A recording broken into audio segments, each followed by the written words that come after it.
Bonsoir à tous. Bienvenue au Hub Coworking, piloté par Grégory ici présent. Merci de ton invitation. Donc voilà, je m'appelle Frédéric Ganard. Je suis responsable de l'entreprise Navoti, qui est installée à Neuilly-Pompierre, à 20 km au nord de Tours. On traite parmi d'autres choses des pollutions électromagnétiques.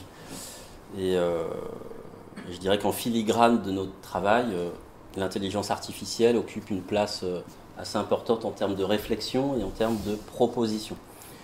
Donc c'est ce qu'on va développer ce soir comme thématique, l'intelligence artificielle et l'homme. Se questionner sur la caractéristique d'être humain dans un monde qui se digitalise ou qui se numérise sous nos yeux, à une vitesse qui peut parfois dépasser notre capacité à intégrer l'information ou à la comprendre. Et c'est une conférence qui se veut un peu un diptyque. Donc là, je dirais que c'est une première partie sur un peu les origines, pour nous amener à une forme de compréhension. En tout cas, moi, je vous partage la compréhension que j'ai du phénomène et des arrière-plans de ce mouvement qui nous arrive aujourd'hui au XXIe siècle. Toc, on se retrouve à penser cybernétique, robot, machin, truc. Et ça nous arrive un peu dessus à une vitesse juste subliminale. Et finalement, moi, de ce que j'en observe, je trouve qu'on traite la chose assez superficiellement. On traite un peu l'instantanéité de l'actualité de l'intelligence artificielle, mais en fait, c'est un tel bouleversement dans notre civilisation que je pense qu'il faudrait gratter un peu plus profond pour vraiment aller chercher aussi à se positionner en tant qu'individu dans cette société par rapport à ce mouvement-là. Chacun avec son parcours, mais en tout cas aboutir à un positionnement et à une compréhension de ce phénomène. Donc voilà, là c'est la première partie qu'on va partager. La deuxième partie, ce sera plutôt à l'automne, qui s'appellera la condition humaine et l'éveil de l'homme. Et ce sera sans doute au mois d'octobre à Navoti, et puis peut-être au Hub si, si on relance l'opération. Voilà. Donc je vais essayer de tenir 1 heure. Et l'idée c'est qu'on ait des échanges après. Je pense que ça donnera à mon avis, ça sera le terreau de beaucoup de questionnements et puis de commentaires. Donc tout d'abord, quelques références. On peut trouver aujourd'hui de l'information sur Internet. Il y a quand même pas mal de bouquins qui sortent sur le sujet. Il y a beaucoup de débats, il y a beaucoup de YouTube. On va voir beaucoup d'interviews de personnalités sur ces sujets. Et une filmographie assez abondante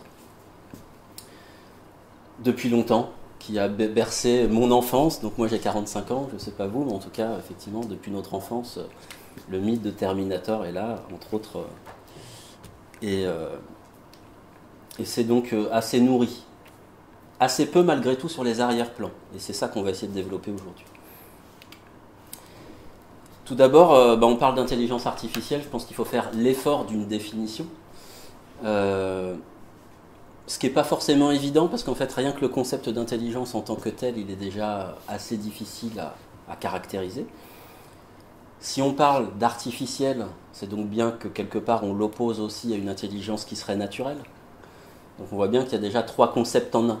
Il y a le concept d'intelligence, qui est déjà très diffus, très vague, artificiel, qui du coup s'opposerait à naturel. Donc en tout cas, on peut malgré tout le définir comme un ensemble de théories et de techniques qui visent à mettre en œuvre, à simuler une intelligence grâce à des machines. Et on va chercher, grâce à cette intelligence, à résoudre des problématiques complexes de nature logique ou algorithmique. Donc ça, c'est véritablement ce qui peut aujourd'hui caractériser l'intelligence artificielle. Donc résoudre des problèmes complexes. Ce phénomène aujourd'hui, il est rendu possible, parce que ça fait, on va le voir, ça fait longtemps que des personnes y pensent, mais c'est rendu possible aujourd'hui par la convergence de plusieurs technologies, sciences, qui arrivent à maturité à peu près au même moment, et qui commencent à s'entrelacer. On appelle ça les NBIC. Donc c'est la convergence des nanotechnologies, des biotechnologies, des sciences de l'information et des sciences cognitives. Donc on voit comment l'entrelacement de ces 4 faisceaux rend possible, du coup, cette proposition qui s'appelle intelligence artificielle. Alors l'intelligence artificielle, on parle d'intelligence. Pour qu'une intelligence soit fonctionnelle, elle a besoin de matières premières. C'est un peu comme une industrie, et il y a 3 matières premières principales. C'est que pour fonctionner, pour être opérative, elle a besoin d'une puissance de calcul très importante. Elle a besoin de programmes complexes et elle a besoin de données en masse.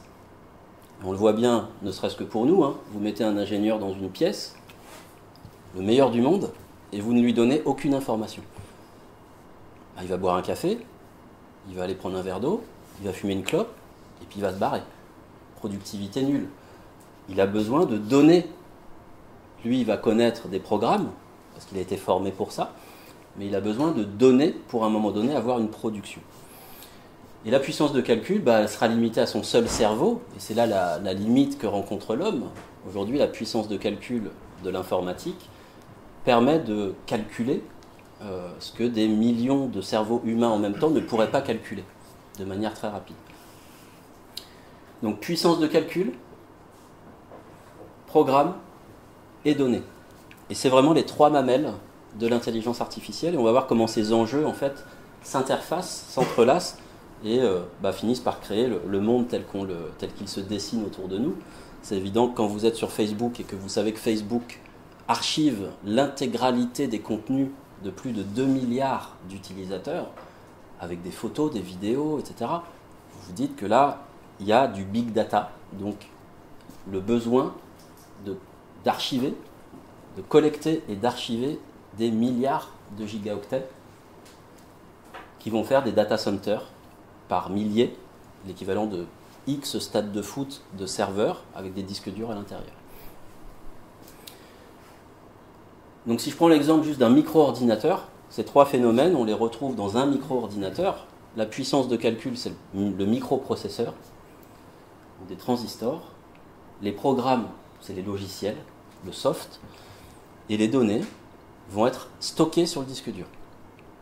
Et vous allez alimenter ces données en tapant des textes, en introduisant des photos, etc. Donc aujourd'hui, la maturité de ces 3 faisceaux rend possible, en fait, à la fois d'avoir à disposition énormément de données, de pouvoir réfléchir sur ces données grâce à des programmes complexes, et de pouvoir computer ces données, les calculer, avec une forte puissance de calcul. Si je fais une rapide chronologie de l'IA, bien évidemment, il manque des personnages, c'est évident. Mais en tout cas, voilà comment on peut émailler, si vous voulez, l'histoire de l'intelligence artificielle. Je mettrai un premier point d'origine en 1623. Francis Bacon, qui, à cette époque-là, invente le code.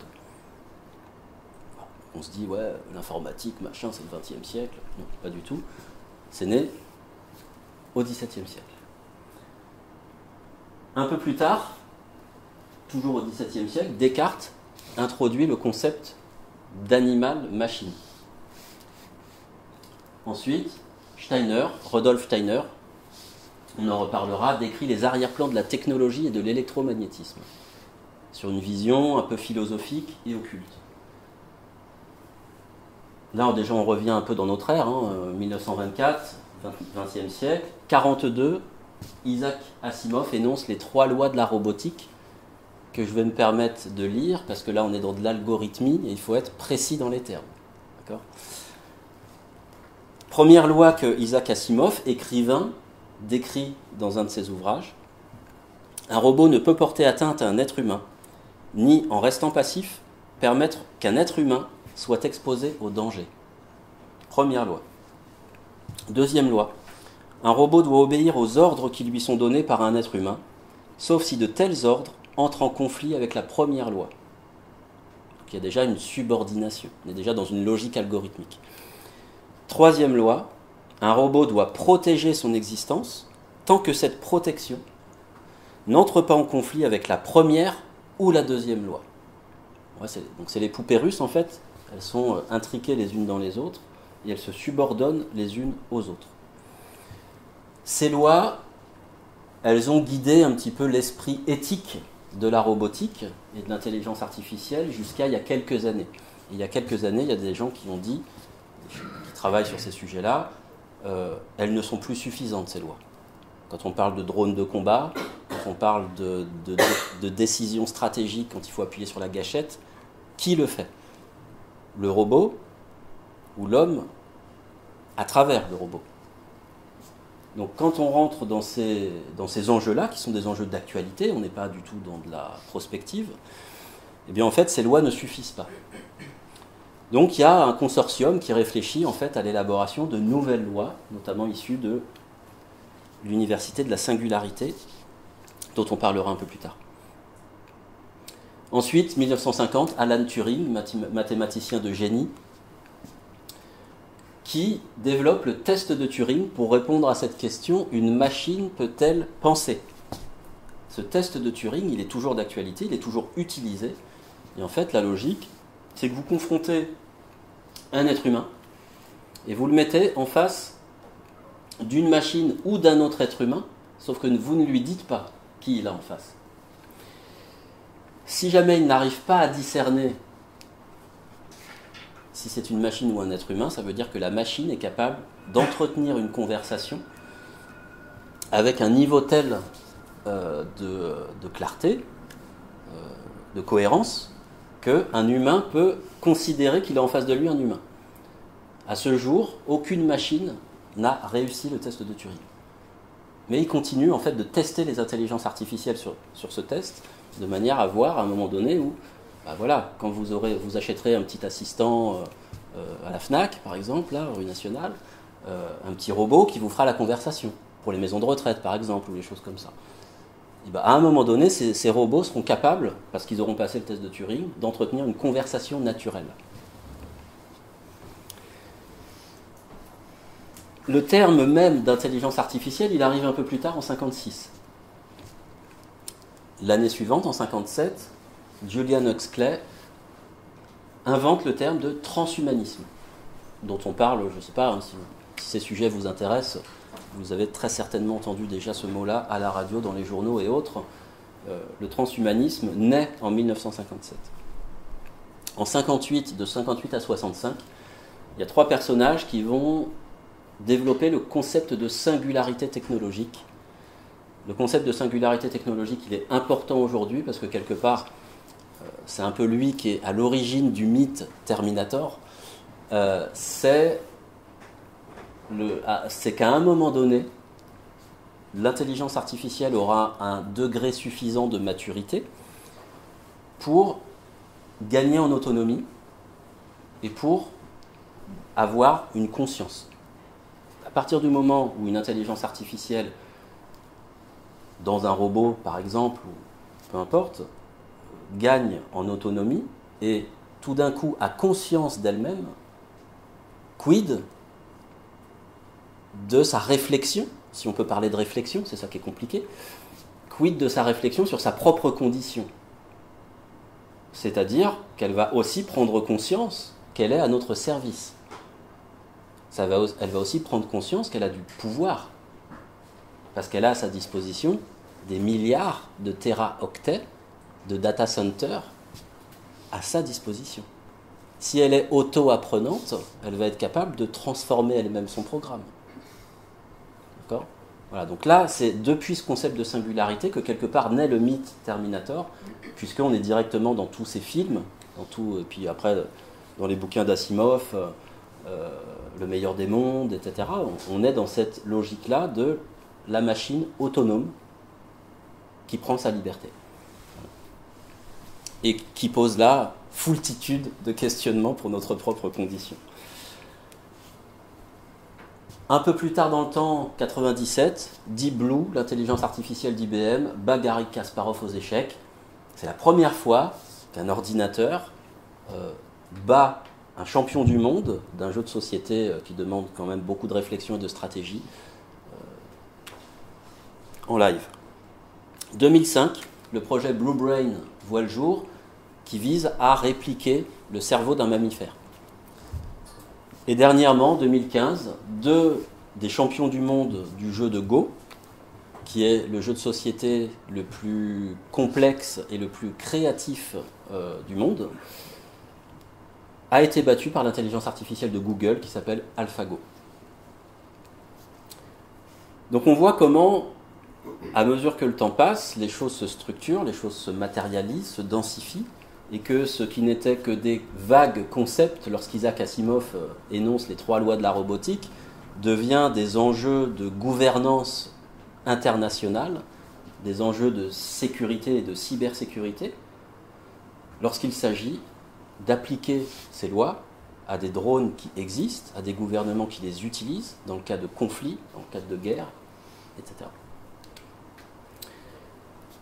Donc forcément, face à ces enjeux, évidemment, l'intelligence artificielle questionne, divise, amène des points de vue, des réactions qui peuvent être évidemment très passionnées. Je dirais qu'il y a deux camps, fondamentalement. Il y a un camp qui estime que l'intelligence artificielle est porteuse en tant que telle de libération pour l'homme. C'est-à-dire qu'on va pouvoir soulager la condition humaine grâce à cette intelligence artificielle. On va pouvoir faciliter certaines tâches qui nous sont rébarbatives, difficiles. On va pouvoir augmenter nos capacités. C'est là qu'on parle de transhumanisme. Donc on transcende les capacités humaines. Donc on va augmenter nos capacités grâce à ce que fait les Google Glass déjà, ou tout un tas d'innovations aujourd'hui que l'on peut porter sur soi, ou même en puce sous-cutanée, donc avoir sous soi ou à l'intérieur de soi, qui vont augmenter nos capacités sur différents facteurs. Voilà. Si je mets des lumières à vision nocturne, par exemple, j'augmente aussi mes capacités. Si je porte juste des lunettes normales, quelque part, on est déjà dans une augmentation. On augmente déjà ses capacités. D'accord ? Donc le transhumanisme, il existe depuis l'invention du silex. On a créé le silex, on a appris à tailler un silex parce que c'est plus facile pour tanner une peau d'utiliser un silex que d'utiliser ses ongles. Donc on a commencé à se faciliter la vie dès l'origine des temps, parce que la vie est difficile sur la planète Terre. Donc la naissance de l'outil est déjà une augmentation de nos capacités. Et on va chercher à augmenter nos capacités à mesure. La différence par rapport à la période qu'on est en train de vivre, et c'est quelque part cette deuxième faction de personnes qui ont une lecture de l'intelligence artificielle où ils vont quand même émettre une prévention. Et là, on ne parle pas que de gens qui sont écolos, etc. On parle de gens qui sont pleinement ancrés dans la technologie. On parle de Bill Gates, on parle de Stephen Hawking, astrophysicien réputé qui est mort il y a 2-3 ans. Elon Musk, d'accord, PDG de Tesla, entre autres, et de SpaceX. Donc on est sur des gens qui connaissent très bien la technologie, qui en usent, qui en sont les pionniers, et qui, à un moment donné, lèvent la main et disent à tous les gouvernements du monde, attention, le point de singularité, c'est quand même quelque chose qui n'est pas anodin, et peut-être qu'il faudrait quand même s'encadrer avec de l'éthique, avec de la morale, avec du droit, de la réglementation, pas seulement nationale, internationale. Il faut encadrer l'évolution technologique. Donc voilà un petit peu les deux factions qui se distinguent aujourd'hui. Alors dans les domaines d'application qu'on peut observer, en ouvrant les journaux, en allant au kiosque en bas, dans les domaines d'application qu'on peut observer, le premier domaine d'application, ça va être le GPS. Le GPS est entre guillemets une des premières applications grand public de l'intelligence artificielle. Et si je reprends la trilogie puissance de calcul, programme, données, on va retrouver avec le GPS cette même réalité. Le GPS, c'est quoi ? C'est une cartographie, donc c'est de la donnée. Donc j'introduis une carte dans la machine. Il y a un programme qui est fait dans la manière dont il a été programmé pour me sortir une solution à une situation complexe qui est de me définir un itinéraire qui va être le plus court possible, le plus rapide possible, le plus économique possible, selon que je sois à pied, à vélo, en transport en commun, en voiture, etc. Donc on voit qu'il y a des contraintes. Ces contraintes, je vais les nourrir. Donc il y a une base fixe qui est la carte. Il y a des données variables qui vont être le trafic routier. Donc là, c'est encore des données à collecter qui sont plutôt dans un instant T. Il y a les données que moi, je vais rentrer dans la machine. Mon point d'origine, mon point de destination, quel moyen de locomotion j'utilise. Donc j'introduis, moi, des contraintes dans le programme, donc des variables. Et ensuite, j'appuie sur Go. J'appuie sur Go, ça lance le programme qui va, sa mission, c'est effectivement de réfléchir, de calculer, à partir des données que je lui ai données, à partir du programme qu'il a, de me donner une solution à cette problématique complexe. Et il va me sortir un itinéraire. Premier usage de l'intelligence artificielle grand public. Aujourd'hui, on ne parle même plus d'intelligence artificielle en termes de GPS. On ne dit plus que c'est de l'intelligence artificielle, tellement je dirais que c'est les prémices, quoi. Aujourd'hui, on utilise l'intelligence artificielle dans 3 domaines essentiels qui sont la prédiction, l'aide à la décision et l'évaluation du risque. Ces 3 aspects, on va pouvoir les décliner presque à l'infini dans toutes les activités humaines, à commencer par le secteur bancaire, qui va pouvoir évaluer un risque en prenant sur des marchés des actions et en computant à une vitesse incroyable le nombre de possibilités sur les marchés, sur ceci, sur cela, etc., le cours des devises et ainsi de suite, en faisant des parallèles avec toute l'histoire des cours des devises depuis l'invention de la bourse, et ainsi de suite. Donc ça, c'est données, puissance de calcul. Voilà. Là, on est dans le secteur bancaire. On va être une aide à la décision pour le risque du prêt de M. Dupont, et ainsi de suite. Je crois qu'il y a un M. Dupont ici, d'ailleurs. Le secteur militaire, on l'a compris, hein, aide à la décision, prédiction. Déjà, dans le film Wargame, pour ceux qui l'ont vu, moi je l'ai vu quand j'étais ado, c'est un film un peu de geek, avec justement les premiers gamers qui jouent à un jeu de guerre totale. On voit déjà que ces outils-là sont déjà là, à l'époque. Donc on est déjà au niveau militaire, l'aide à la décision, la prédiction, c'est quelque chose de central. On parle d'intelligence tactique. On envoie des espions pour aller collecter des données, avoir les données avant l'autre. Si j'ai cette information avant l'autre, c'est comme ça qu'on a gagné la Deuxième Guerre mondiale. Si j'ai cette information avant l'autre, ou s'il ne sait pas que c'est un fake, eh ben je vais le tromper et je vais pouvoir avoir un avantage stratégique sur lui. Donc, dans le milieu militaire, on voit que les drones de combat, on voit que les missiles tactiques et ainsi de suite, c'est fondamental. L'information. La médecine qui est le grand secteur de l'intelligence artificielle et qui est, je dirais, un peu le cheval de Troie de l'intelligence artificielle dans la mesure où tout le monde a envie d'aller mieux. Donc, la e-médecine, la médecine prédictive et ainsi de suite, même si c'est fortement encadré en France. On y va beaucoup avec les bonnes nouvelles, entre guillemets, on va éradiquer la maladie, on va pouvoir détecter des problématiques génétiques, pourquoi pas directement même dans le fœtus, on va pouvoir prédire certaines probabilités de maladies qui peuvent être dans votre patrimoine génétique. Justement, je crois que c'était hier à France Inter, il y avait une émission sur ce sujet précis, et sur le décodage génétique. Il y a quelques années, il fallait, pour décoder le génome d'un être humain, il fallait plusieurs mois, années, et ça coûtait des millions de dollars. Aujourd'hui, ça prend quelques heures et ça vaut à peu près 100 dollars.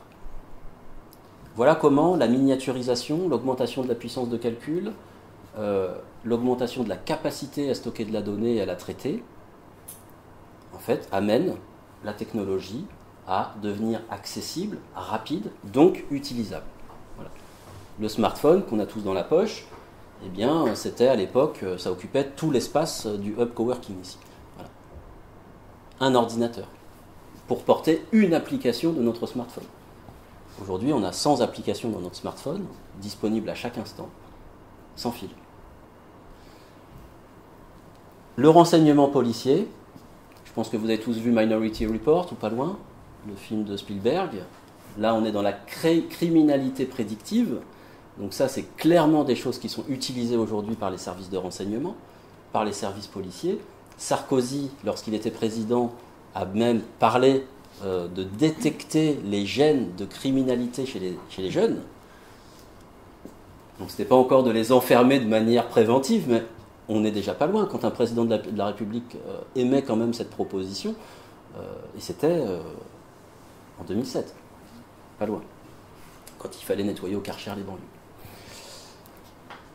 Donc voilà, le renseignement policier, bien évidemment, c'est en matière de vidéosurveillance. On le voit en Chine avec la vidéosurveillance, où on est capable, dans une foule, d'identifier une personne, de la tracer, de la profiler, de lui donner des notes en fonction de ses comportements et de la déclasser socialement si jamais elle ne complète pas certains gestes, certaines fonctions qui sont caractérisés, citoyens ou pas, bons citoyens ou pas, et ainsi de suite. Donc ça, en Chine, c'est actif. Dans les grandes villes chinoises, la vidéosurveillance à cette échelle-là est déjà en place. Et on commence à noter les citoyens avec des algorithmes. Et à les déclasser, c'est-à-dire qu'ils n'ont plus accès à certains services parce qu'ils n'ont pas complété certaines actions. Le droit. Alors le droit, ça va être un grand nettoyage. C'est évident que dans tous les métiers qui brassent beaucoup d'informations, je veux dire, le droit, c'est de la jurisprudence, c'est des milliers, des millions de cas à traiter, à stocker, à archiver, à intégrer à la jurisprudence. Le droit n'est plus seulement national aujourd'hui, il est national, continental et international. On le voit sur la protection des données avec la RGPD, on le voit sur les conflits qu'il y a entre l'Europe qui veut faire payer justement au niveau de l'imposition le GAFA, donc les grandes entreprises américaines du numérique, et les assujettir à un droit différent. Et ensuite, il y a la précipitation dans le droit national avec la France qui peut aller plus loin que le droit européen ou pas. Donc on voit qu'il y a là encore un encapsulage des droits dans différentes langues, qu'il y a des droits qui viennent du coup s'entrelacer, et ça devient une thématique extrêmement complexe. C'est évident quand vous allez voir un avocat dans votre quartier qui a fait quelques années d'études, il n'a pas embrassé toute la jurisprudence. Et la jurisprudence, c'est quelque chose de dynamique dans le temps. Un algorithme, une base de données, va être capable de digérer de la jurisprudence dans toutes les langues, va être capable de vous sortir une solution à un problème complexe, c'est-à-dire, est-ce que tel cas a déjà existé? Tac, hop. Dans quel pays du monde, machin, je vais pouvoir me référer à la Cour européenne de justice. Hop, voilà. En quelques secondes, on aura une solution à un problème complexe. Donc les avocats, je dirais, de premier niveau, vont pour la plupart disparaître dans les prochaines années. De la même manière, en médecine, les médecins généralistes vont pour la plupart disparaître dans les prochaines années. Quand je dis dans les prochaines années, c'est avant 10 ans. C'est évident, là encore, qu'en médecine généraliste, un médecin, au bout de 10 ans d'études, à un moment donné, il faut quand même qu'il travaille, quoi. Il ne va pas passer sa vie à computer ou à stocker ou à archiver ou à comparer des radiographies, des ceci, des cela, se tenir au courant de toutes les nouvelles molécules qui sortent. C'est impossible. Une intelligence artificielle a accès à une base de données possiblement mondiale, a accès à des millions de radiographies de cancer du sein, de cancer du poumon, de telle et telle maladie, et va pouvoir donner une réponse, là encore, à un problème complexe, qui est, d'après ces marqueurs biologiques, de quoi la personne souffre. Et la réponse sera bien plus rapide et plus qualitative qu'un médecin généraliste. Parce que le médecin généraliste aujourd'hui, sa qualité serait d'écouter le patient. Mais les médecins généralistes aujourd'hui n'ont plus le temps d'écouter le patient. Donc faire de la médecine de manière mécanique, une intelligence artificielle va le faire 1000 fois mieux qu'un généraliste aujourd'hui. Faire par contre de la médecine d'accueil où on est à l'écoute, ça aujourd'hui malheureusement ça se dégrade, on le voit bien dans les urgences également, on n'a plus la capacité d'accueillir les gens. On les accueille tous dans l'urgence. Donc tous ces métiers-là vont vraiment être littéralement soufflés par l'intelligence artificielle dans les années qui viennent. La logistique, le transport, bien évidemment, organiser la logistique en centre-ville pour livrer des colis, ce sera rendu bien plus facile avec une intelligence artificielle qui saura en temps réel, grâce aux satellites, où sont les places de parking disponibles, quel est le niveau du trafic, quelle route est en travaux, et ainsi de suite. La robotique, donc on voit fleurir évidemment dans l'industrie automobile, dans les grosses industries lourdes, on voit les robots prendre la place effectivement des ouvriers, parce qu'ils vont pouvoir répéter le même geste à la perfection, ils vont pouvoir soulever des charges bien plus importantes, et les robots n'ont pas encore de syndicat. Attendons le point de singularité technologique, peut-être que les robots vont créer leur propre syndicat, on n'en est pas là. La domotique, on va le traiter un peu plus loin. L'automatisation de la maison, c'est l'actualité. Hein. On est tous, y a les pubs à la télé, il y a tous les appareils, les objets connectés qui sont dans les magasins. À Leroy Merlin ou autre, vous pouvez acheter une ampoule connectée, un ceci connecté, et ainsi de suite. Tout ça, on va chercher à automatiser les mécanismes de la maison. On va parler d'intelligence artificielle personnelle, c'est-à-dire des assistants personnels. Votre smartphone est déjà un assistant personnel, avec Siri, avec, je ne sais plus, Cortana, je crois, pour Windows. On va pouvoir interpeller du coup l'intelligence artificielle de son téléphone, lui poser des questions, interagir avec elle. Et elle va, à mesure, vous donner des réponses de plus en plus personnalisées, puisqu'elle va apprendre à connaître vos besoins, puisqu'à mesure que vous la conditionnez, entre guillemets, vous l'abondez en données, eh bien, elle va de mieux en mieux vous connaître. D'autant plus qu'en plus, elle va s'interfacer dans l'univers Apple avec toute l'infrastructure Apple, dans l'univers Google avec toutes les recherches que vous aurez faites sur Google, et ainsi de suite. Donc on voit fleurir ça et là des assistants nomades. Les Japonais sont friands en fait de ces assistants personnels. Donc beaucoup de Japonais ont déjà un petit robot domestique chez eux. Voilà, comme un chien en fait. Les Japonais sont extrêmement friands de ces technologies-là. Les Européens, ils sont plus sur le mythe Terminator, ils sont plus en retrait. On est vraiment, il y a clairement en fait une vision radicalement opposée. Les Japonais sont totalement friands. Ils vont célébrer des mariages avec un robot prêtre qui va officier. Enfin, voilà, on est des décès, des mariages. En France, c'est impossible. On ne confierait jamais cette mission, encore aujourd'hui, à un robot. Et il y a les IA collectives qui vont, elles, administrer les interactions entre les personnes. Et là, on est plus dans la logique smart building, smart cities, donc ça veut dire bâtiments intelligents. Moi, j'ai plutôt tendance à dire bâtiments connectés, parce que l'intelligence, il faut voir le résultat. Moi, j'attends de voir les résultats. Je n'en suis pas convaincu du tout. Donc, bâtiments connectés, villes connectées, planète connectée, qui est le mythe d'IBM. Le PDG d'IBM a écrit une brève dans Le Monde il y a X années sur la Smart Planet, donc la planète intelligente, où tout serait interconnecté, géré par des algorithmes. Et en fait, ce qui est en train de se dérouler sous nos yeux, c'est la feuille de route du PDG d'IBM. Les jeux vidéo, très gourmands en intelligence artificielle, hein, quand vous voyez tous les personnages non-joueurs se déplacer, etc., avec de plus en plus d'intelligence naturelle, enfin, ce qui s'apparente en fait à des joueurs humains, et ben en fait, on va voir dans les jeux de foot, dans les jeux de guerre, et ainsi de suite, de plus en plus d'IA est intégrée aux jeux vidéo. Et l'art. Donc on fait créer des intelligences artificielles, ce qu'on appelle ça création, ça.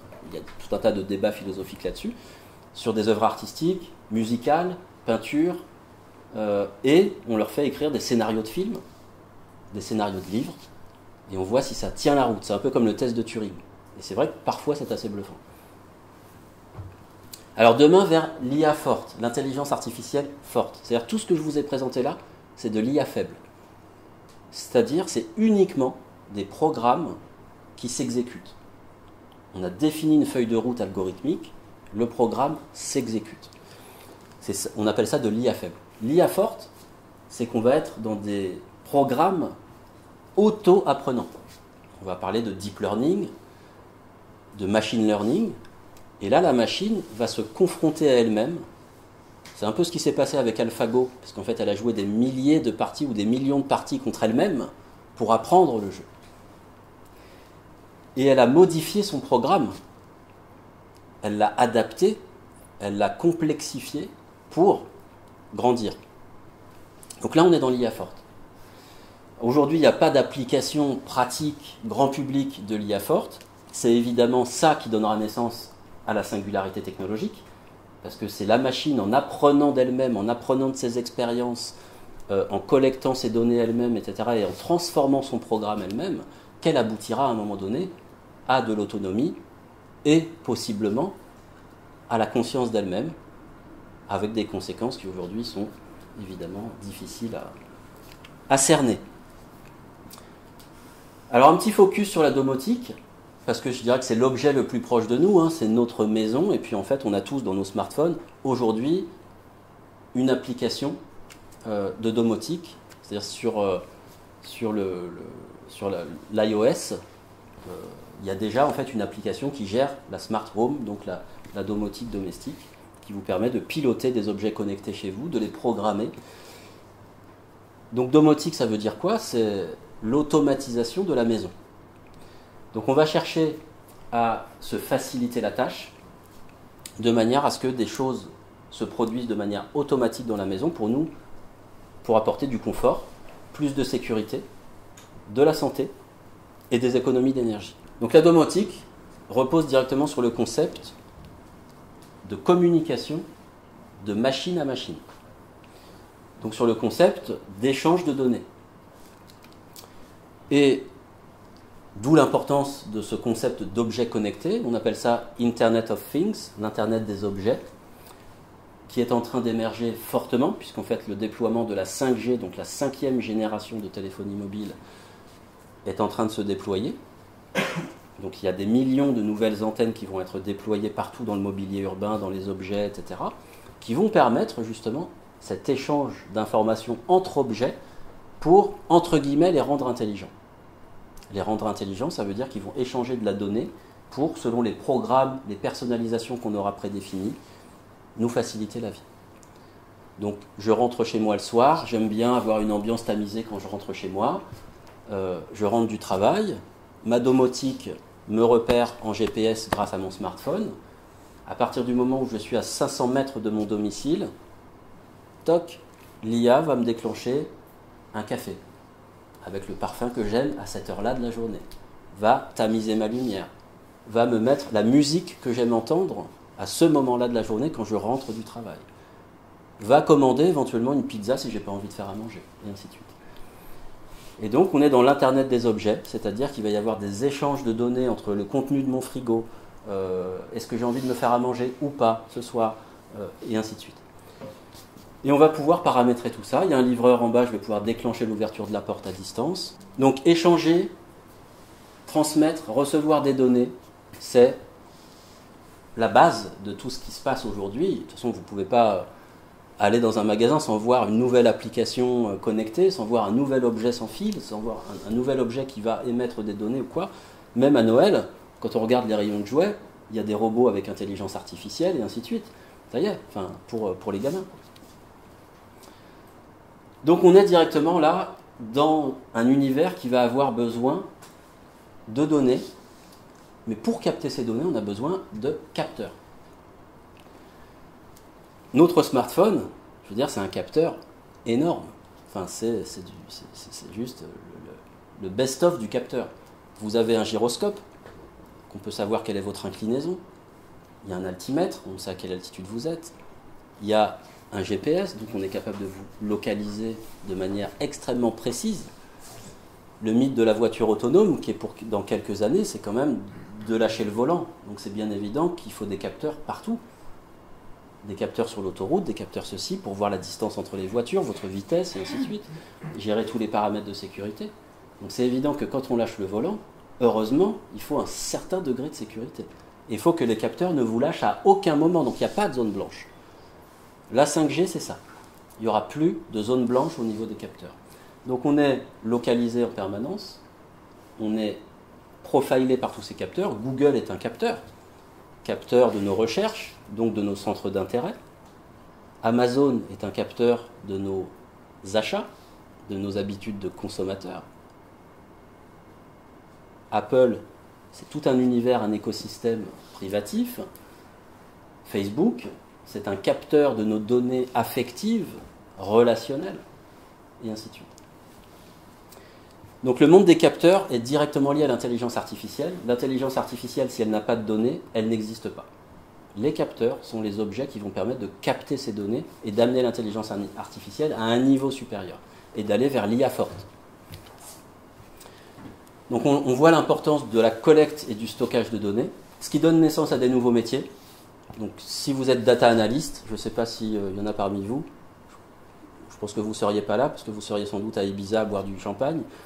Les data analystes aujourd'hui, à peine sortis de l'école, ils sont recrutés, ils sont payés je ne sais combien, parce qu'il n'y en a pas assez. Parce que toutes ces données, qu'est-ce qu'on en fait? Si là je commence à amonceler de la donnée, c'est-à-dire la température de la pièce, la luminosité, le machin, le truc, les mouvements que vous faites, et ainsi de suite, votre température corporelle, combien de battements de cils vous faites en 1 heure de conférence, et ainsi de suite. Qu'est-ce que je vais faire de cette masse de données qui est stockée dans un serveur? Et bien, en fait, le big data, c'est ça. On accumule des milliards et des milliards de données, on ne sait pas encore qu'est-ce qu'on va en faire. Par contre, toutes les grosses entreprises savent que le gisement de richesse de demain, c'est ces données. C'est la valeur qui est cachée derrière ces données. Parce que si je croise, si je fais ce corrélé de données qui en apparence n'ont rien à faire, et bien en fait je peux développer un nouveau service depuis ces données qui vont me donner une compréhension de qui vous êtes. Je vous donne juste un exemple. Sur un clavier, on tape sur certaines touches plus que sur d'autres. Selon la localisation des touches, le bruit sera différent, la vibration sur la table sera différente. Si vous avez votre mobile sur la table, avec le mobile, on est capable de savoir le texte que vous avez écrit, juste par les vibrations. Pour ça, il a fallu collecter de la donnée, savoir combien de fois on appuie sur A en moyenne quand on écrit. Et tout ça dans la langue française, on le sait. Les voyelles, on les tape un certain nombre de fois, les consonnes aussi. On sait comment elles sont localisées parce qu'on est sur un clavier AZERTY, standardisé. Donc on va être capable de déterminer ce que vous avez écrit juste par les vibrations que le smartphone va capturer. Donc là, on est dans du data mining, c'est-à-dire qu'on va explorer la donnée pour en sortir de la valeur. Ça, c'est juste un exemple, mais c'est juste pour vous montrer comment, en fait, ces nouveaux métiers de véritablement, c'est qu'on va, comme les mineurs de charbon à l'époque, on va dans ces data lakes, comme ils appellent, donc les lacs de données. Donc avec, voilà, vous êtes dans un data center avec des téraoctets, des milliards de téraoctets de données, et vous allez commencer à nager là-dedans, à essayer de corréler les données les unes avec les autres et d'en sortir de la valeur. Et l'entreprise qui sortira de la valeur de certaines données, qui va ensuite privatiser ce qu'il aura trouvé, va sortir un service et pourra potentiellement devenir la nouvelle licorne, Google, Amazon, Facebook et autres. Voilà le gisement de richesse auquel toutes ces grosses entreprises se préparent, et c'est pour ça qu'elles collectent autant de données, même si pour l'instant elles ne savent pas quoi en faire. Donc une des fonctions principales de l'intelligence artificielle, c'est la prédiction. C'est vraiment la prévision, et c'est l'anticipation. Si vous regardez dans le dictionnaire tous ces 3 mots, vous arrivez à la définition d'un oracle. L'intelligence artificielle est en train de devenir l'oracle de notre civilisation parce qu'elle aide déjà à la décision nos militaires, nos gouvernants, nos scientifiques, nos économistes, les gens qui font des sciences sociales, et ainsi de suite. Quand on a commencé déjà à faire le recensement, c'est pas si vieux que ça, le recensement, c'est-à-dire qu'à un moment donné, on est tellement nombreux qu'on ne peut plus se contenter de savoir, il faut être sûr. Donc on va organiser un recensement, donc on va collecter de la donnée. Qui est telle personne, telle famille, combien d'enfants, machin, etc. Et on est capable de dire, c'est comme ça qu'ont commencé les gros serveurs informatiques, avec le recensement aux États-Unis. Le premier recensement était un casse-tête technologique. Comment on fait pour stocker toutes ces données et traiter toute cette donnée? Est-ce qu'on va mettre des milliers de secrétaires à taper tout ça, à garder des traces sur fichier papier, enfin sur feuilles de papier? Comment on fait pour extraire de la donnée de cette masse d'informations? Donc voilà comment aujourd'hui on en est à pouvoir s'appuyer sur l'intelligence artificielle, déjà, même si c'est de l'IA faible, sur de l'aide à la décision et de la prédiction. Siemens est une des entreprises les plus importantes en matière de capteurs et de domotique, en matière de technologie embarquée. J'ai été sur leur site pour voir ce qu'ils disaient un peu sur la domotique, et voilà un peu le texte qui donne sur les capteurs intelligents.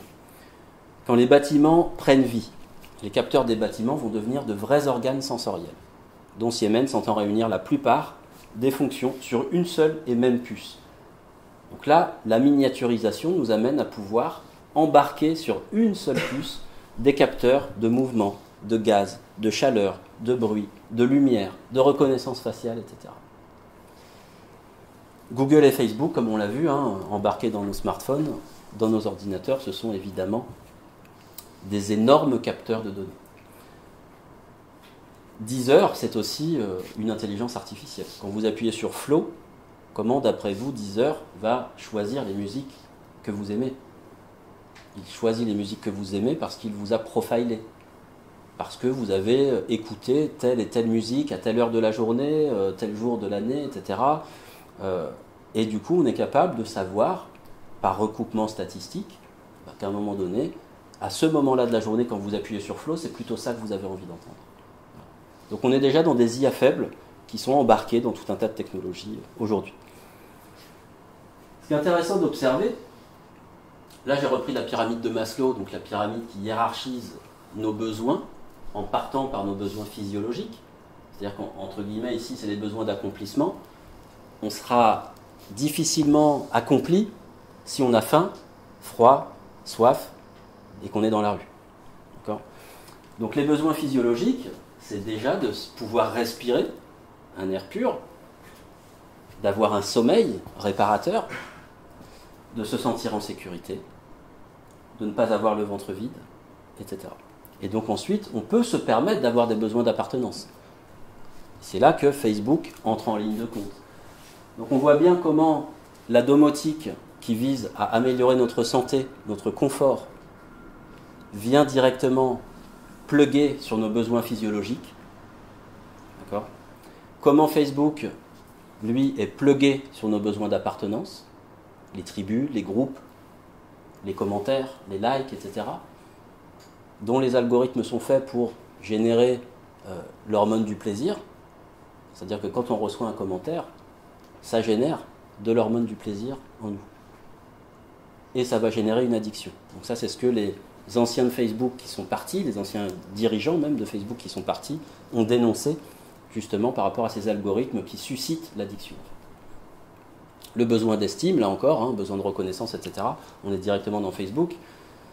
Besoin relationnel, donc on est sur Tinder, on est sur les sites de rencontres, et ainsi de suite. On va faire du matching statistique, c'est-à-dire qu'on va être capable de comparer des profils de manière à faire matcher deux profils.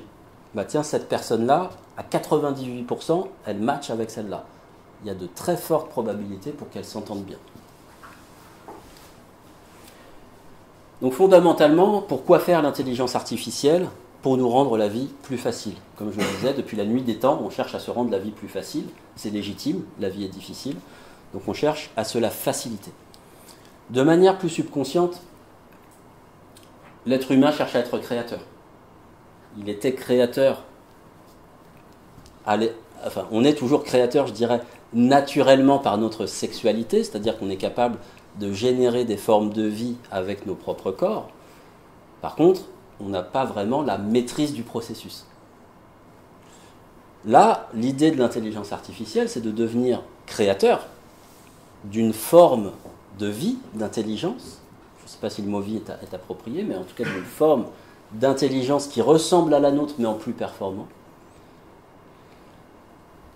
Et c'est du coup une tentative de devenir créateur. Ça, c'est un mythe, je veux dire, qui est fondateur de l'humanité. Mais fondamentalement, quand on dit pourquoi faire, moi c'est ça qui m'a amené à construire cette conférence, c'est que les réponses sont faibles. Là on parle d'IA faible, je trouve que les réponses sont faibles. Pourquoi faire ? On sait faire ça aujourd'hui. Non, je ne vous dis pas qu'est-ce qu'on sait faire. Ouvrir au livreur depuis mon canapé, ça ne m'intéresse pas. Pourquoi faire ? Fondamentalement, est-ce qu'on est capable aujourd'hui de faire en sorte que l'humain ne soit plus humain ? Qu'il devienne autre chose. Pourquoi faire ? Et il n'y a pas de réponse à cette question. Et ça, moi, ça me pose un problème humain, de dire, face à ces enjeux, face à la singularité, etc., je trouve les débats faibles. Je trouve le débat de société faible, voire inexistant. On est quand même, c'est même plus qu'un changement de civilisation, c'est un changement anthropologique. On change d'ère anthropologique. Et on ne fait que discuter de l'enceinte connectée. Alexa, est-ce que tu peux me jouer telle musique ?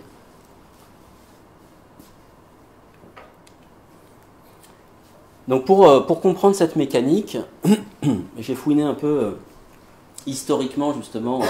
Là on va remonter la chronologie de l'IA et puis on va aller rencontrer un personnage. Deux personnages qui sont assez emblématiques de leur civilisation. Donc Francis Bacon, XVIe siècle, né à Londres, donc anglais, scientifique, homme politique, qui fait de la connaissance, plus que sa passion, véritablement c'est totalement dévorant, il fait de la connaissance son domaine. Il devient lord en 1618, il occupe des places éminentes politiques et scientifiques, et c'est lui qui inaugure l'ère du matérialisme et de la technique. En fait, il donne aux hommes, à ce moment-là, une vision du paradis terrestre fondée sur la technologie, sur la technique. Il va inventer le traitement de données, il va inventer le code, au XVIe siècle, les télécommunications numériques et l'ordinateur.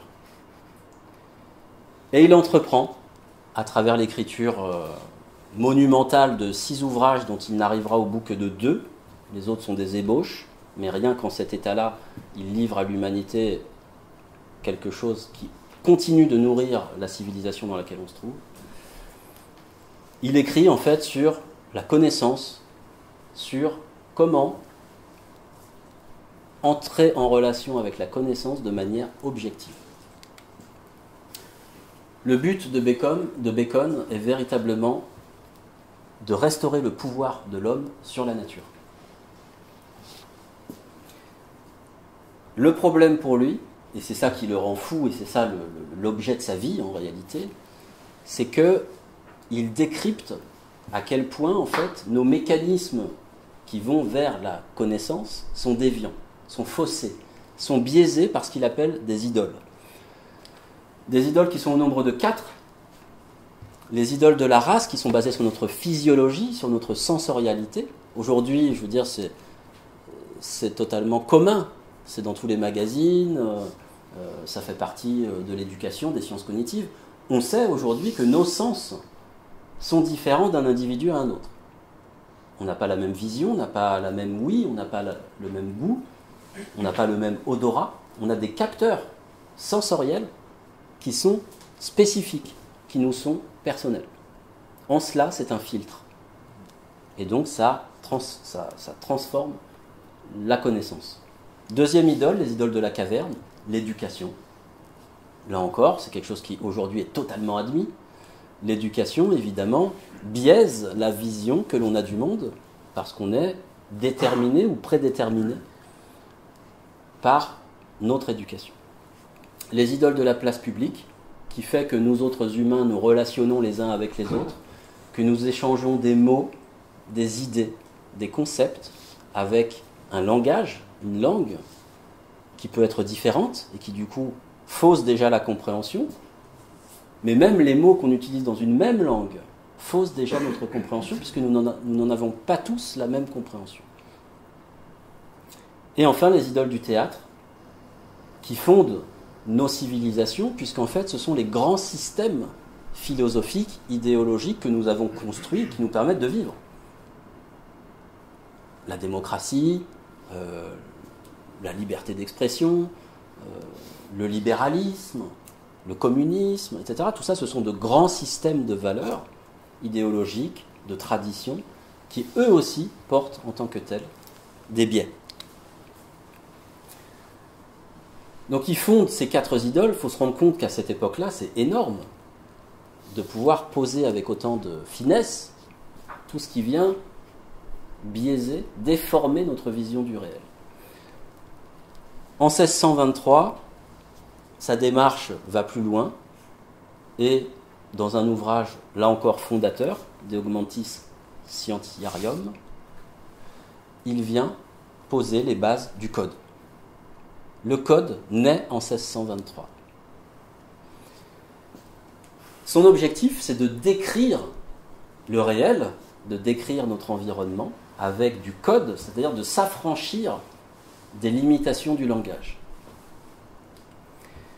Et on voit comment quelques années, décennies, siècles plus tard, on va utiliser en fait le code dans l'industrie, à Lyon, avec les métiers à tisser. Lyon a une énorme tradition au niveau du tissage. Les maîtres tisserands à l'époque avaient leur programme, entre guillemets, avaient leur plan, leur dessin dans la tête, entièrement, et c'était quelque part ça qui fondait leurs compétences. À partir de ce moment-là, donc on est au début du XVIIIe siècle, on va pouvoir utiliser le code pour transférer l'image que l'on a du dessin dans la tête sur un papier. Et on va matérialiser ce dessin, puisqu'en fait, en tissage, on a un fil de trame, un fil de chaîne, d'accord ? Un fil au-dessus, un fil en dessous. Donc on est dans du binaire, et on va pouvoir matérialiser un dessin avec le code de Bacon, des A et des B, on pourrait le faire avec des 0 et des 1, et on va pouvoir matérialiser des dessins. Donc pour la première fois, on va pouvoir partager le dessin avec les ouvriers, parce qu'il va être codé, entre guillemets, sur du papier. Ensuite, on va plus loin, naissance de la carte perforée. Il y a un trou, c'est un 0, il y a un plein, c'est un 1. Donc on est toujours dans du binaire, mais cette fois-ci, on va pouvoir programmer le métier à tisser, exactement comme un orgue de Barbarie, dont on va tourner comme ça la manivelle, et ça va actionner des touches pour jouer de la musique. Là, c'est exactement la même chose. Les boutons poussoirs vont être actionnés ou pas, selon qu'ils rencontrent un plein ou un vide dans la carte perforée. On est au début du XVIIIe siècle.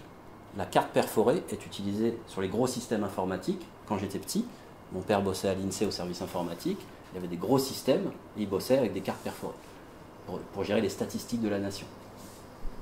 Et moi, j'allais jouer au milieu de ces appareils, etc. Mais c'était des cartes perforées il y a 40 ans. Donc on voit comment, du métier à tisser, naît le premier calculateur, donc la première machine à calculer basée sur un système binaire. Du premier calculateur, la première machine à calculer, les premiers systèmes informatiques, la micro-informatique, les bases de données, la puissance de calcul, l'intelligence artificielle. On va remonter un peu le cours de l'histoire et on va se retrouver dans une époque un peu plus proche avec Sir Julian Huxley, qui là encore est un personnage emblématique de sa génération, étonnant. Biologiste, britannique lui aussi. Donc l'Angleterre a quand même encore aujourd'hui, c'est ce qui était dit à France Inter justement par la personne qui parlait du décodage du génome, l'Angleterre est éminemment investie dans ces dynamiques. Botaniste, théoricien de l'eugénisme. C'est Julian Huxley qui est le premier directeur de l'UNESCO après la Deuxième Guerre mondiale. C'est lui qui fonde le WWF. C'est un humaniste. Mais c'est aussi le frère d'Aldous Huxley qui écrit Le meilleur des mondes.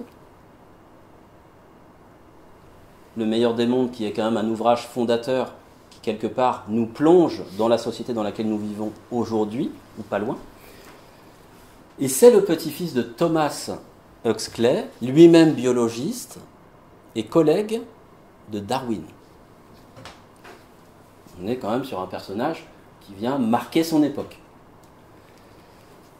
Et c'est ça qui est intéressant parce que ces personnages-là, quelque part, synthétisent une époque à eux seuls. Alors je vois ici théoricien de l'eugénisme, je vous demande de faire l'effort de vous placer avant-guerre, avant la Deuxième Guerre mondiale. Ce concept d'eugénisme ne veut absolument pas dire la même chose. Là, on est dans une idole. C'est le même mot, le même concept, mais après un événement, on ne peut plus l'appréhender de la même manière. C'est une idole, d'accord? Je vous demande, s'il vous plaît, de vous placer avant la Deuxième Guerre mondiale, avant l'Holocauste, dans la science qu'était l'eugénisme, qui n'était absolument pas connotée comme elle l'est aujourd'hui. Voici le poster je crois que c'est le deuxième congrès international de l'eugénisme. Et en fait, l'affiche témoigne bien aussi de cette époque. On voit ici dans les racines toutes les sciences humaines. Donc il y a, je ne sais pas, une vingtaine ou une trentaine de textes. Toutes les sciences humaines, toutes les sciences sociales qui se regroupent vers le tronc. Et on est à cette époque synthèse, où en fait, nombre de sciences sociales ou techniques, comme la botanique, puisqu'il est botaniste, on voit bien que Darwin a déjà livré sa théorie, qui vient conditionner nos civilisations encore aujourd'hui. Donc on est à une époque synthèse où la maturité de toutes ces sciences vient se rencontrer et où l'humain, et c'est ce qui est écrit au niveau du tronc, je le traduis du coup en français, c'est l'eugénisme et la direction par les humains de leur évolution. C'est-à-dire qu'à cette époque-là, les scientifiques appréhendent l'humain dans son développement comme pouvant se soustraire en partie aux lois naturelles. Parce que nos connaissances, parce que notre technique, notre technologie nous permet de nous affranchir d'une partie de ces lois naturelles. S'affranchir de ces lois naturelles, c'est la contraception, c'est aujourd'hui la PMA, la GPA.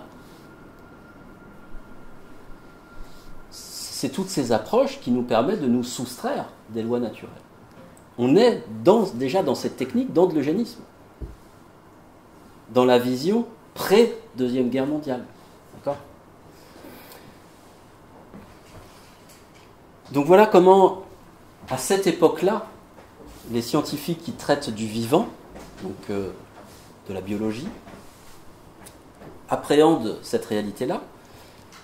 Et la définition de l'eugénisme, c'est l'ensemble des méthodes et pratiques qui visent à améliorer le patrimoine génétique humain, c'est-à-dire à nous libérer des fléaux qui accablent l'humanité jusqu'alors. Parce que les humains mouraient par milliers d'épidémies, mouraient par millions, de fléaux. Des villes entières étaient rasées juste avec une maladie. Si vous lisez le livre Sapiens, je ne sais plus quel auteur exactement, mais il reprend en fait toute l'évolution humaine en montrant à quel point la vie était conditionnée par les germes, les pathologies, les guerres et ainsi de suite. Donc à cette époque-là, on a les moyens techniques de pouvoir envisager autre chose. Envisager. Il est demandé à Julian Huxley et à d'autres généticiens à cette époque, par le service scientifique des États-Unis, un manifeste pour répondre à la question suivante: quelle est la meilleure solution pour améliorer génétiquement l'humanité, la population mondiale. Et donc ils y répondent, donc là on est juste, je veux dire, à l'aube de la Deuxième Guerre mondiale. Ils y répondent avec un manifeste qui s'appelle le Manifeste des généticiens, donc vous pouvez trouver le texte sur Internet. Et il y prône un eugénisme de gauche, entre guillemets. C'est-à-dire qu'il le conditionne, il conditionne toute politique efficace eugénique à un socle qui est des conditions sociales équilibrées et le fait que les besoins fondamentaux soient complétés pour la population tout entière. Voilà comment je vous lis la conclusion du texte. Cela ne pourra cependant se produire que lorsque les esprits des hommes se seront détournés de la guerre et de la haine, ainsi que de la lutte pour les moyens élémentaires de subsistance, afin de se fixer sur des buts plus importants poursuivis en commun. Voilà comment Huxley envisage ça. On est juste avant la Deuxième Guerre mondiale. À ce moment-là, il se bat contre la vision d'Hitler, qui est une vision déterministe et raciale de l'eugénisme. Lui, il se bat comme un biologiste sur une vision qui est totalement différente et qui présuppose un préalable politique, économique, social. Évidemment, on peut dire qu'à ce moment-là, Huxley est un peu idéaliste. Et les gens qui ont participé à ce manifeste. Et pour moi, c'est aussi la note de cette première moitié du XXe siècle, qui est une moitié de siècle fondée sur l'idéalisation et sur le mythe du progrès. À ce moment-là, on pense que tout est possible. Aujourd'hui, en 2019, quand on lit cette conclusion, on se dit « Ouais, c'est cool, mais c'est loin. Très loin. » Et je dirais qu'on est en train de s'en éloigner. Et pourtant, ça fait 80 ans. Donc on voit bien que le potentiel eugénique qu'il y a derrière l'intelligence artificielle, parce que je peux choisir les gènes de mon enfant, je peux déterminer un gène de criminalité chez un tel, je peux déterminer une maladie potentielle à 57 ans. Il est possible que je déclenche un cancer de ceci, de cela, parce que mon patrimoine génétique le porte en potentiel. Donc on voit bien que, et même les techniques de reproduction, d'assistance à la reproduction et ainsi de suite, on est dans des techniques qui sont de l'eugénisme, mais qui sont un eugénisme dans la définition de ce qu'est l'eugénisme. Je ne parle pas de l'eugénisme hitlérien, d'accord ? Placez-vous dans la première moitié du XXe siècle.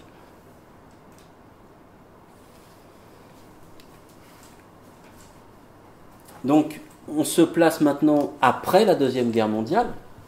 Après la Deuxième Guerre mondiale, il ne viendrait plus à personne l'idée d'utiliser le terme eugénisme. C'est même pas possible.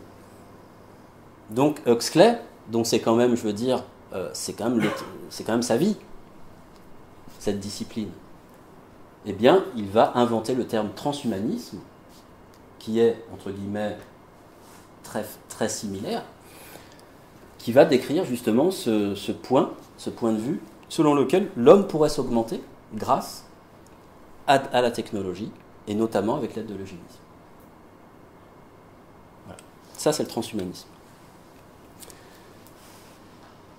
Ce qui est intéressant aussi en se plongeant dans ce que disaient les scientifiques à l'époque, c'est qu'ils ont une vision qui n'est pas découplée de ce qu'ils appellent l'esprit ou la spiritualité, ou quelque chose en tout cas qui transcende l'humain. C'est intimement encore intriqué avec la science qu'on appelle aujourd'hui science rationaliste, mais en réalité, à l'époque, ça faisait vraiment partie de ce qu'on appelle la cosmologie, d'une vision plus large de l'humain. Et ce qui est intéressant, c'est que, là encore, ce qu'il dit témoigne de comment les humains, à cette époque-là, et les scientifiques appréhendaient le développement biologique de l'homme, qui arrivait à un point où, en pouvant s'affranchir de certaines lois naturelles, pouvait commencer à déterminer le sens de son évolution. C'est ce qui est écrit sur le poster du deuxième congrès eugéniste. Je vous cite la dernière phrase. À l'horizon du développement progressif mental chez l'homme se trouve la promesse d'une humanité contrôlant consciemment sa propre destinée et celle des autres formes de vie sur cette planète. Quelques années plus tard, les OGM voient le jour. Donc, on va contrôler des espèces végétales, les premiers clones, les premières hybridations animales, les saumons avec des gènes de fraises, et ainsi de suite, pour qu'ils aient moins froid, pour qu'ils supportent davantage le froid, et ainsi de suite, qu'ils grossissent plus vite. Donc on voit comment ces outils de contrôle deviennent opératifs, alors qu'à l'époque, on est dans la théorie. À ce stade-là, on est encore dans la théorie. Les OGM viennent aujourd'hui enlever la fertilité d'une graine, c'est-à-dire qu'on dépossède la vie de sa fertilité.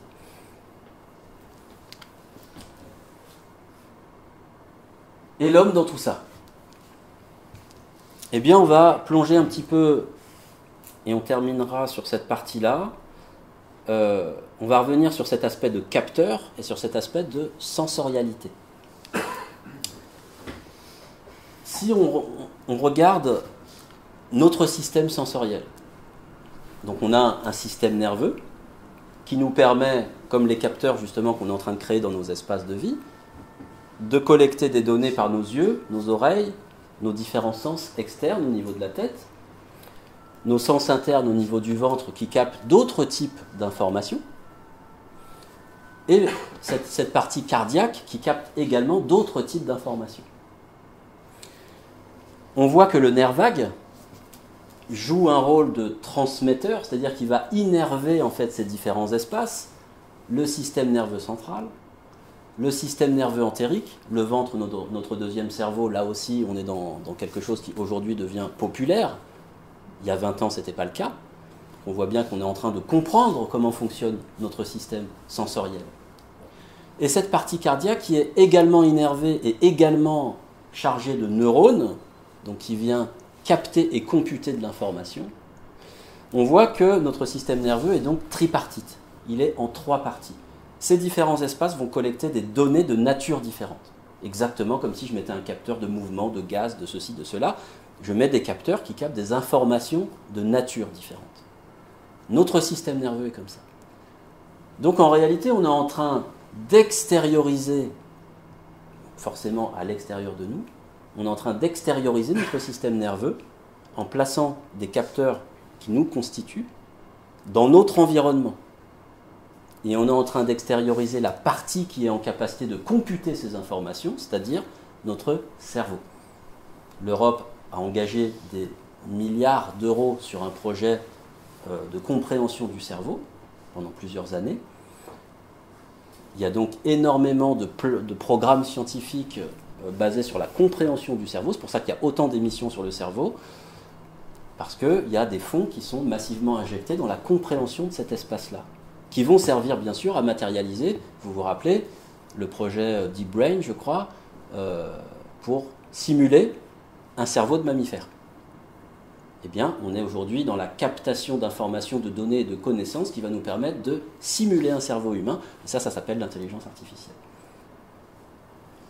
Facebook a investi massivement à Paris. Donc à Paris, il a ouvert un laboratoire de R&D sur l'intelligence artificielle de Facebook, à Paris, je ne sais pas pourquoi.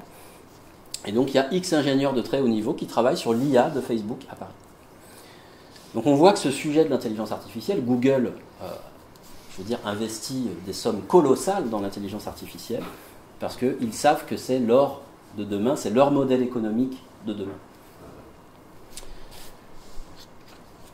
Donc si on regarde comment fonctionne le cerveau de tête, c'est un cerveau, aujourd'hui on le sait, puisqu'on voit bien, NBIC, les sciences cognitives, on a beaucoup aujourd'hui de données sur le fonctionnement du cerveau de tête.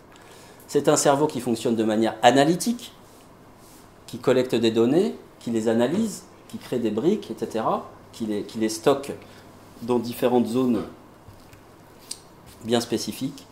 C'est un cerveau qui est en relation avec nos sens externes, qui sont directement plugués dessus.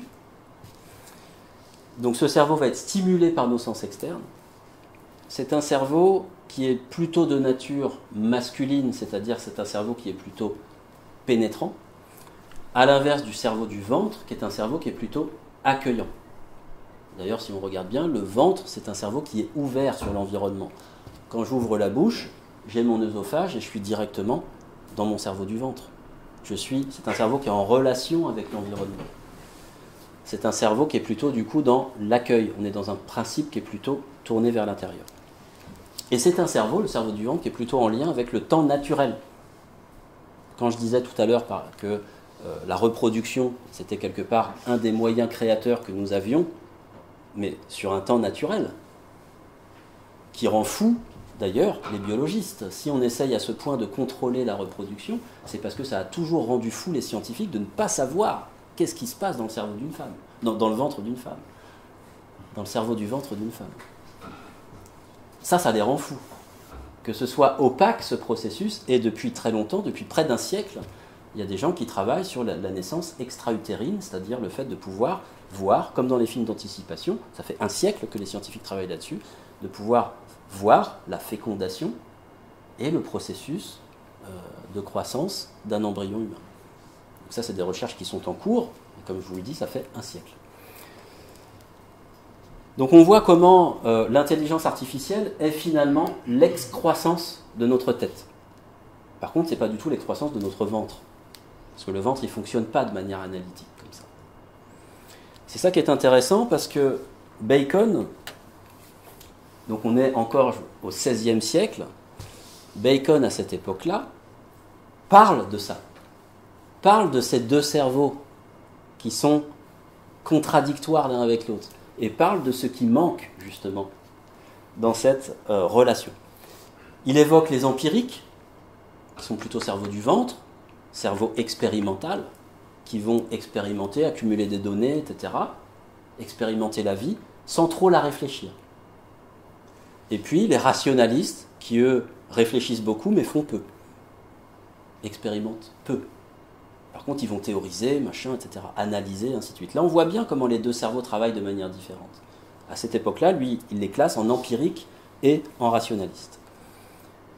Rationaliste, et là encore c'est étonnant, donc cerveau de tête, qui, comme les araignées, tissent une toile, d'accord, qu'ils tirent d'eux-mêmes.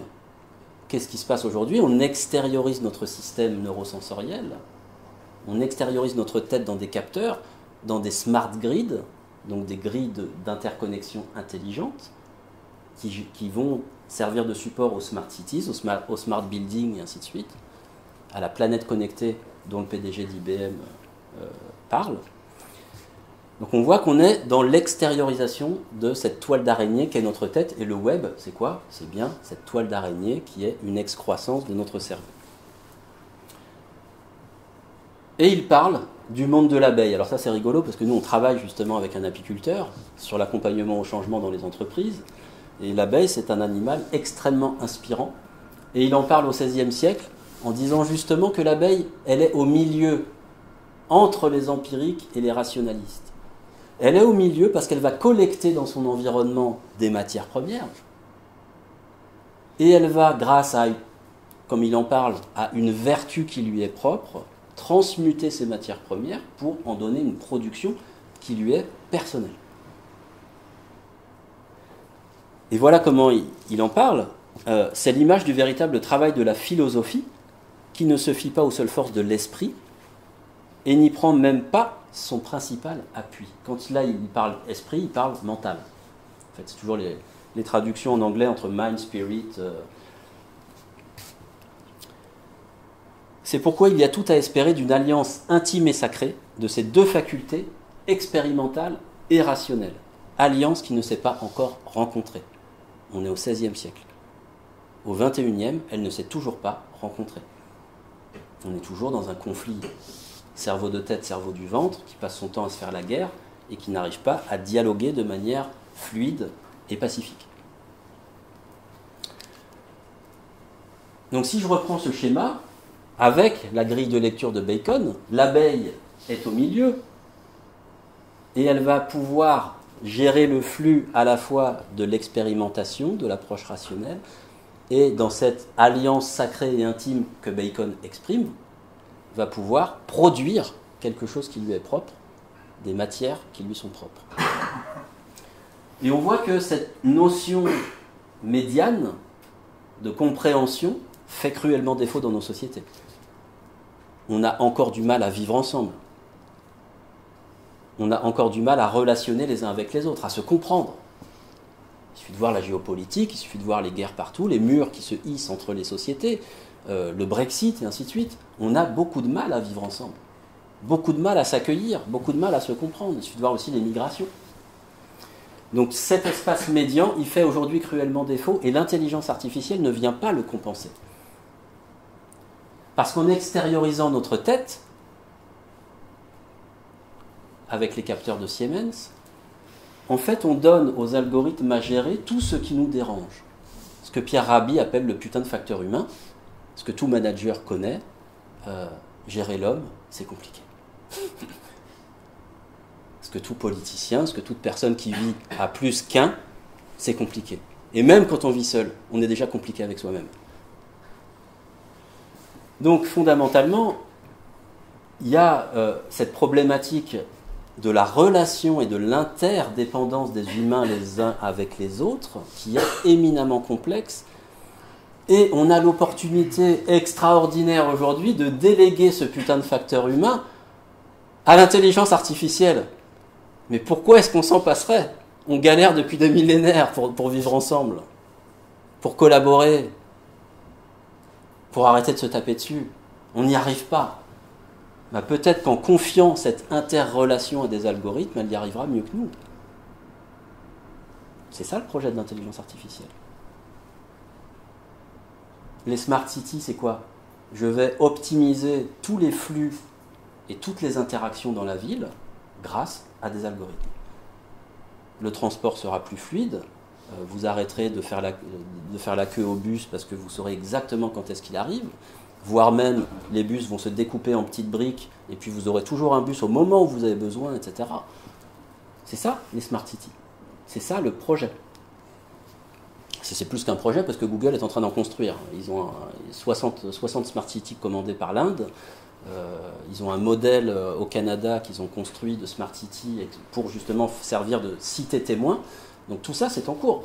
Tous les nouveaux quartiers qui sont en train de se construire à Lyon, le quartier Convergence, je crois, dans les grandes villes, il y a des quartiers qui se construisent avec des smart buildings, donc des bâtiments connectés.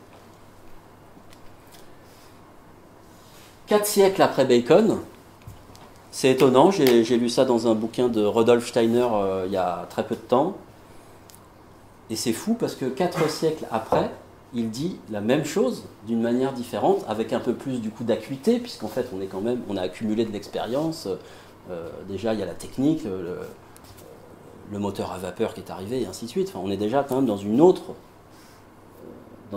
société. Ce que Steiner exprime, donc c'est un philosophe qui a une vision scientifique, qui est clairvoyant, qui a donné naissance à l'agriculture biodynamique, à l'éducation Waldorf. Donc il y a encore un siècle plus tard des écoles Waldorf qui partout sur la planète. D'ailleurs, c'est les écoles dans lesquelles les géants du GAFA mettent leurs enfants, parce que c'est des écoles dans lesquelles il n'y a pas d'ordinateur, dans lesquelles les enfants manipulent encore de la matière. Il y a une forge, ils manipulent du bois, ils manipulent de la matière réelle. Et les géants du GAFA mettent leurs enfants dans ces écoles. Il y a tout un tas d'articles qui sont parus à un moment donné, qui scandalisés en disant « Oh là là, ils produisent des tablettes et ils ne les donnent pas à leurs enfants. » Ah oui, parce qu'eux, ils savent que c'est problématique. Donc Steiner, qui a révolutionné beaucoup de domaines sociaux, en médecine, en architecture, en agriculture, en art, parle de cette période comme ça. Donc il évoque, lui, il parle du web un siècle avant. Et il le décrit tel qu'on le vit aujourd'hui. C'est saisissant. Donc c'est étonnant. Et en fait, il parle, lui, des rationalistes, de la pensée qui préside à ce rationalisme, comme une pensée froide, fade, sèche, qui est dépourvue de sentiments. Dépourvue de la partie abeille, de la partie cœur. Lui, il en parle comme ça, dépourvu de sentiments. Et ce qu'il évoque, c'est que le fait que nous appliquions à la nature, à notre environnement, cette vision dépourvue de sentiments, avec la pensée rationaliste, quelque part, on rend la Terre morte. On l'empêche d'aller vers sa propre évolution. Les OGM sont emblématiques de cela, tout ce qui est clonage, hybridation, etc., où on va soustraire la capacité aux vivants de se reproduire. Donc on est dans, clairement, on était avant cette époque, il décrit ces processus de manière limpide. Et ce qu'il dit qui est saisissant, c'est que si les hommes continuent à entretenir cette pensée froide, dépourvue de sentiments, ils vont progressivement perdre leur qualité d'âme. Parce qu'à mesure qu'on extériorise notre sensorialité, mais exclusivement tête, on n'extériorise pas le reste, eh bien en fait on se dépossède de ce qui nous rend humains, le putain de facteur humain, qui est tellement difficile à gérer, mais pourtant c'est ça qui nous rend humains. Ce qui nous rend humains, c'est les idoles. Ce qui nous rend humains, c'est les émotions, c'est la relation que nous avons les uns aux autres, c'est le fait qu'on soit capable parfois de se comprendre sans utiliser le même langage, ou sans dire un mot. C'est ça qui nous rend humains. Mais d'où ça vient? Puisqu'on n'a pas utilisé de mots. Ça vous arrive jamais d'être avec un correspondant étranger, ou avec je sais pas, ou avec des jeux massivement multijoueurs où vous échangez avec des gens et c'est hyper fluide. Pourtant, vous ne les connaissez pas, vous ne connaissez pas leur langage, etc. Et juste, c'est simple. Bah, ça ne se passe pas dans la tête, ça. Ça se passe dans les autres espaces du corps qui sont, eux, purement humains. C'est ça que formule Steiner à ce moment-là. Ce qu'il formule également, c'est que cette science impersonnelle est la meurtrière de la qualité d'âme et d'esprit de l'homme. Elle dessèche l'homme, elle l'assèche complètement. Et elle fait finalement de la Terre une structure dépourvue de vitalité. Là encore une fois, les OGM sont emblématiques de ce phénomène, puisqu'on enlève la vitalité à la Terre. L'agriculture intensive, même chose. On soustrait la vitalité de l'humus. Donne ce qu'on peut appeler une planète morte, avec dessus des hommes qui vont être dépourvus de leur qualité d'âme, de leurs caractéristiques psycho-spirituelles, et qui vont être comme des automates. Donc que le monde de la robotique génère chez les hommes, et on le voit bien avec l'addiction aux écrans, le CSA maintenant lance ses grandes campagnes de communication pour ne pas laisser les enfants pendant les vacances trop devant les écrans et ainsi de suite. Je veux dire, c'est une actualité de maintenant. Le meilleur des mondes, c'est maintenant. C'est le CSA qui fait une campagne nationale de pub sur le fait que nous, adultes, en nous mettant en garde, attention, ne mettez pas trop les enfants devant les écrans. Pour que le CSA en arrive à formuler ça, c'est qu'on sait depuis très longtemps que c'est problématique. En matière de sciences cognitives, tous les éducateurs le savent, on est beaucoup moins performant. Il y a un abêtissement de la population. Statistiquement, il y a eu des reportages sur Arte et tout ça, sur l'abêtissement de la population. On est en train de régresser, en fait, en termes de potentiel. Tout ça, c'est décrypté, là encore, de manière statistique, c'est-à-dire que l'intelligence artificielle nous sert à objectiver ces phénomènes. Qu'on perd du QI, qu'on perd de l'intelligence, qu'on devient bête parce qu'on répète des opérations mécaniques et algorithmiques, parce qu'on est dans un monde de plus en plus technologisé qui nous amène à répéter des opérations logiques et algorithmiques. L'espace abeille ne fonctionne pas de manière logique et algorithmique. L'espace ventre ne fonctionne pas de manière logique et algorithmique.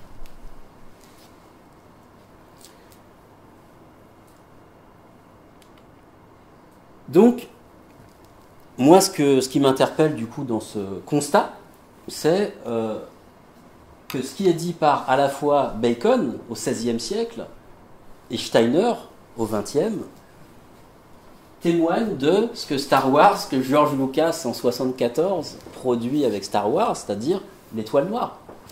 L'étoile noire, c'est quoi? C'est une masse inerte avec l'Empire qu'on va qualifier d'automate. Les masses de l'Empire, c'est bien des automates.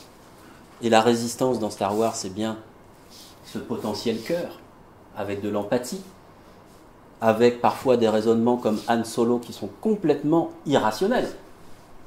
Mais pourquoi on va voir Star Wars? Parce que Han Solo est irrationnel. Qu'est-ce qui nous touche dans un film? C'est quand l'acteur, par son irrationalité, nous touche dans notre humanité. Si c'est pour aller voir de la 3D des robots, c'est pas ça qui nous touche. Pourquoi est-ce qu'on continue à aller au théâtre aujourd'hui? Pour voir des gens qui parlent de notre condition humaine, qui parlent du putain de facteur humain. Quand Shakespeare parle de être ou ne pas être, de quoi parle-t-il? Du cerveau de tête? Qu'est-ce que ça veut dire être? Qu'est-ce que ça veut dire être humain dans un monde qui se rationalise et qui se désentimentalise? Et à côté de ça, on a un autre mythe qui fait le pendant de cette réalité, qui est Avatar, où James Cameron illustre ce pendant psycho-spirituel d'une planète interconnectée mais de manière naturelle et vivante, où les êtres humains dotés de conscience interagissent avec cette vie naturelle. Donc on voit comment on est dans une phase où il y a deux mythologies qui aujourd'hui cohabitent, où finalement il n'y a aucun débat sur ces mythologies. Donc voilà pour moi quels sont les enjeux aujourd'hui.